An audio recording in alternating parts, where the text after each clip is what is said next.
All right, buckle up, everyone, because today we're diving headfirst into the future of tech. Straight from the floor of CES 2025? Exactly, and we've got some juicy source material to dissect. Oh, A yeah. Bloomberg interview with NVIDIA's CEO Jensen Huang, plus we're going to sprinkle in some snippets from a Trump press An conference, interesting combo. to say the least. But trust me, it all ties together. So to kick things off, did you know there's now a PC designed specifically for AI development? Wait, really? Yeah, and it costs, get this, $33,000. Wow, that's, I know, right? But the kicker is you can connect to it wirelessly. so it's like your own little personal AI cloud. Exactly, but that's just the tip of the iceberg, right? NVIDIA also revealed a whole bunch of other stuff. Oh, yeah, new graphics cards, AI chips, and they're really pushing into robotics and autonomous vehicles. All while we're kind of teetering on the edge of this potential economic slowdown with inflation and everything. It's definitely a fascinating contrast, all this cutting-edge tech against a backdrop of economic uncertainty. For sure.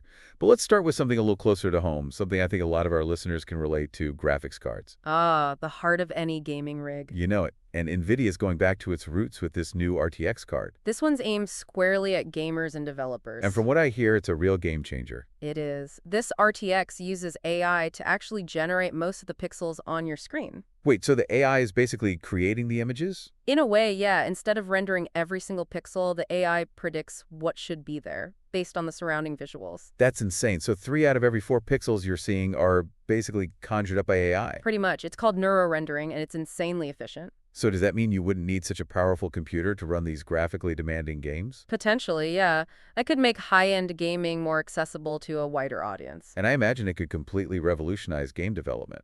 Oh, absolutely. Think about it. If the AI is doing all the heavy lifting, developers could focus on other aspects of the game, like the story, the characters, the gameplay. It could be huge. Okay, so we've got supercharged graphics cards powered by AI, but NVIDIA didn't stop there. They also unveiled something called Cosmos. This one really caught my attention. Kwong called it a world foundation model for the physical world. Like a ChatGPT, but for, like, reality. Yeah, exactly. Instead of language, it understands the real world, objects, environments, how things interact. So how does that even work? What can you do with it? Well, one of the main applications is generating synthetic data to train robots and autonomous vehicles.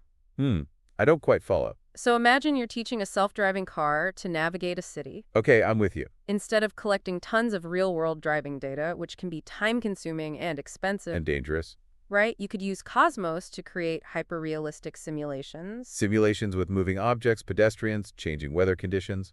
The whole 9 yards. Cosmos understands physics and geometry, so it can create these scenarios and even account for unexpected events. Like a kid suddenly running into the street. Exactly. It could even simulate things like a sudden downpour or a construction zone. Wow, that's incredible. So it's basically like creating a virtual world to train these AI systems. That's the gist of it, and it could be a game changer for developing AI that can operate safely and efficiently in the real world. It all sounds very impressive, but it also feels like NVIDIA is trying to be more than just a hardware company. They're definitely aiming to be the backbone of the entire AI ecosystem. They have those DGX computers for training AI, then they have specialized robotics computers, and of course the Omniverse platform. It's a pretty smart strategy by offering the full stack from algorithms to deployment. They have their fingers in every pie. They're involved at every stage of the AI development lifecycle that positions them to benefit no matter which specific AI applications take off. It's like they're betting on the entire AI revolution, not just one specific horse in the race.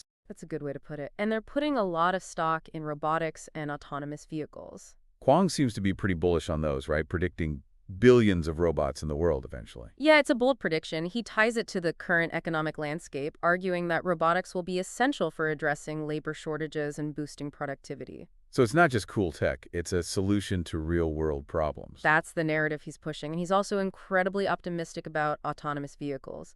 NVIDIA is projecting their AV business to hit $5 billion this year. But let's be real, we can't just ignore all the economic uncertainty out there. Oh, absolutely. Inflation is still a concern, and a lot of people are worried about a potential recession. It's this weird juxtaposition, this dazzling, futuristic AI world unfolding against a backdrop of economic anxiety. It's a strange time to be alive. So how does NVIDIA plan to navigate all of that? Well, in the Bloomberg interview, Kwong acknowledges the economic challenges. But he doesn't seem too worried.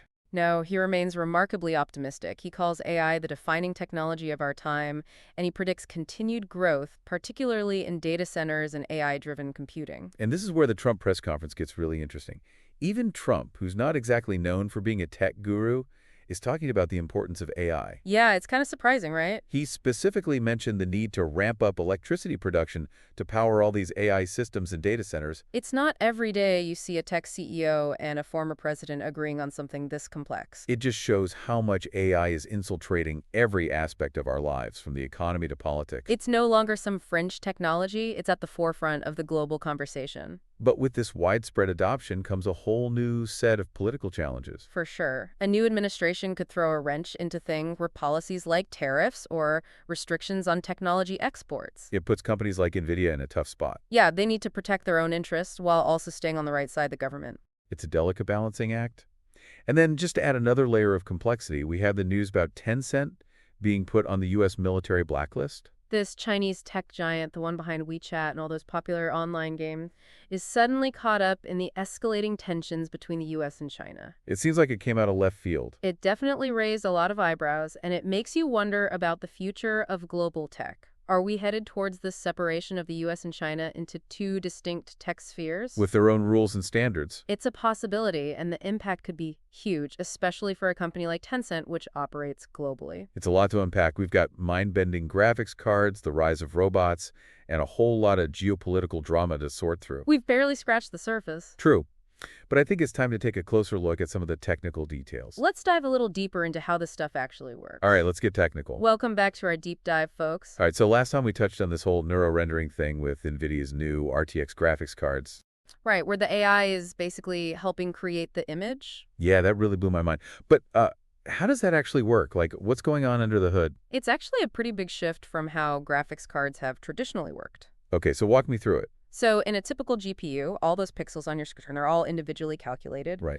But with this new RTX, they have these special AI processors that work alongside the normal rendering process. AI processors built right into the graphics card. Yep, and those AI processors, they look at the surrounding pixels and they basically predict what those missing pixels should look like. So it's like the AI is filling in the gaps, kind of like an artist sketching out a scene. Yeah, that's a good analogy. And because AI is so good at recognizing patterns, Right. it can do this really quickly and accurately. So that's how they get those higher frame rates and smoother visuals. Exactly. And it makes the whole gaming experience just feel more real, more immersive. Okay, that makes sense. But what about Cosmos, NVIDIA's other big reveal? Ah, yes, the World Foundation model.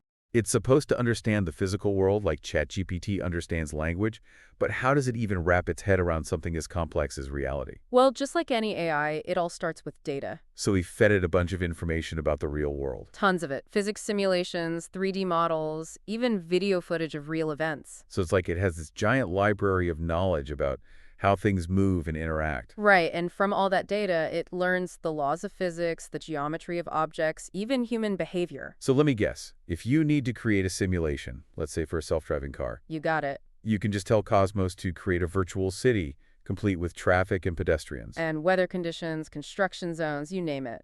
And because Cosmos understands the underlying physics, It can make these simulations incredibly realistic. to the point where they're almost indistinguishable from real life, and that's what makes it so valuable for training AI systems. It's like a safe space for AI to learn and experiment without causing any real-world damage. Exactly. You can run all sorts of scenarios that would be impossible or too dangerous to try out in the real world. This is starting to sound a lot like the Omniverse that NVIDIA has been talking about. It's all connected. The Omniverse is this platform where you can bring together people and AI in these shared simulated environments. So like architects could collaborate on a virtual building, Or engineers could test out product designs. and self-driving cars could practice navigating a virtual city before hitting the real roads. Exactly. It's all about breaking down the barriers between the physical and digital worlds. But let's be real, all this AI stuff is pretty mind-blowing, but it also kind of makes me nervous. What do you mean? Well, if robots and AI can do more and more jobs, what happens to us humans? Ah, the age-old question of job displacement. It's a valid concern. Are we all just going to be out of work? Well, it's not that simple. As AI becomes more capable, we need to adapt, right? So like retraining, learning new skills. Exactly. We need to focus on the jobs that require human creativity, critical thinking, things that AI can't replicate. Jobs where we're working alongside AI, not competing with it? That's the key. It's not about humans versus mammalians. It's about finding ways to work together. So it's not all doom and gloom. Not at all. It's a challenge, but it's also an opportunity to rethink the way we work and live.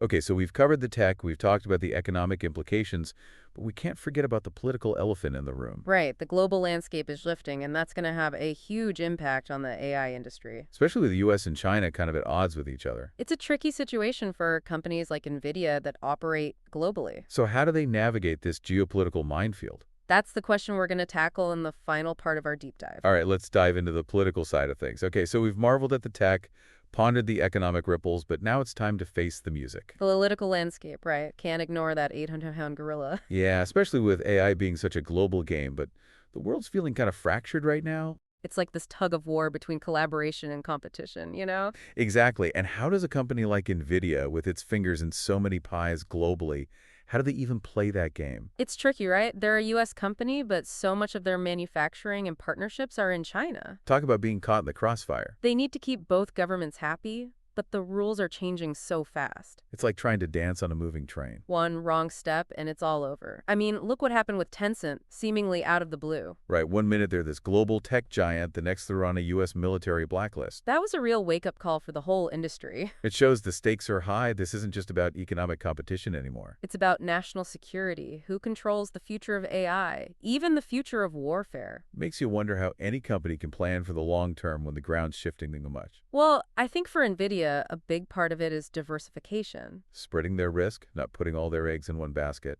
Exactly. Expanding beyond China and the U.S., finding new partners, new markets. So they're less vulnerable if one country gets restrictive. Exactly. But it's not just about playing defense. They also need to be proactive. So like engaging with governments, building bridges instead of walls. Exactly. Working with industry leaders, research institutions, finding some kind of common ground. Establishing ethical guidelines, open standards for AI development, that kind of thing. It's about shaping the future, not just reacting to it. Yeah, taking a leadership role, not just being a tech company, but almost like a global diplomat. It's a tall order, but if anyone can pull it off, NVIDIA might be the one. Well, we've covered a lot of ground today, from mind-blowing graphics to robots to this whole geopolitical chess match. Just a lot to wrap your head around, that's for sure. NVIDIA's right in the thick of it all, leading the charge into this uncharted territory. This AI revolution, it's not just about the tech, it's about what we do with it, how we shape it. It's exciting, it's scary, and it's happening, whether we're ready or not. That's the truth. And the choices we make today, they're going to have huge consequences down the road. So yeah, I think we've given our listeners plenty to think about today. Definitely. It's a conversation that's just getting started. And we'll be here to keep digging deeper, keep asking the tough questions as this whole AI landscape unfolds. Thanks for joining us on this wild ride, and until next time, stay curious, stay engaged, and stay ahead of the curve.